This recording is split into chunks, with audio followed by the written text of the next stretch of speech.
ওই যে হাদিস শরীফে একটা লোক গিয়ে কাঁদতেছিল মুসলমান হওয়ার পরও। হুজুর কয় কান্দো কেন? কই যে এই যে আমার গুনাহ কি মাফ হয়েছে? হুজুর বলেন হ্যাঁ মাফ হয়ে গেছে, কলেমা পড়ছো মাফ হয়ে গেছে। কয় যে হুজুর আমি তো মারাত্মক গুনাহ করছি। বলে কি? বলে আমার একটা মেয়ে, সেই মেয়েটাকে নিয়ে আমি, ঘটনা লম্বা, আমি সংক্ষেপে বলতেছি, মেয়েটাকে ফাঁকি দিয়া তারে আমি মারবো, বুঝতে দেই নাই আমার বউরে। বললাম চলো বেড়াইতে যাই, মেয়েটা আমার সাথে সাজায় দিয়েছে, তার মা বেড়াতে নিয়ে যাবো এই কথা মনে করে। মেয়েটা কদ্দূর যায়, আবার আব্বা আব্বা বলে আমার দিকে ফিরে আসে, আবার পিছনে থাকে, আবার আব্বা আব্বা বলে জড়ায় ধরে। এইভাবে করতে করতে যখন নির্জন এলাকায় গেলাম, আমি পাহাড়ের পাশে গর্ত খোঁড়া আরম্ভ করলাম। গর্ত খুঁজি আর মাটি ছিটে এসে আমার দাড়িতে লাগে। বাচ্চা মেয়েটা আমার কাছে এসে দাড়ি দিয়ে ধুল ঝাড়ায় দেয়, কয় আব্বা তোমার দাড়িতে ধুল লাগতেছে, তুমি এই কষ্ট করতেছো কেন? মেয়ে তো বোঝে না যে আমি তার জন্য কবর খুঁজতেছি। কবরটা খোঁড়া হয়ে যাওয়ার পর মেয়েটারে বান্ধা শুরু করলাম। মেয়ে এখন কাঁদতেছে, বাবা আমার বান্ধো কেন?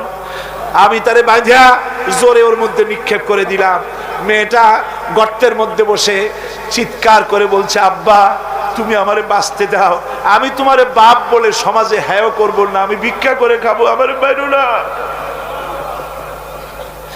লোকটি বলছি ইয়া রাসূলুল্লাহ, আমার মনে দরদ আসলো না। আমি একটা পাথর উঁচু করে আমার মেয়ের বুক লক্ষ্য করে জোরে মেরে দিলাম।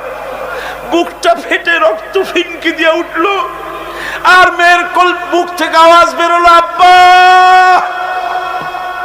আমার কানে যেন এখনো সেই আওয়াজ বাজে। হাদিস শরীফে এসেছে হুজুরের চোখের পানি দাড়ি ভিজে ভিজে জামার উপরে পড়তেছিল। হুজুর বললেন, আহারে মানুষেও পারে এইরকম কাম করতে।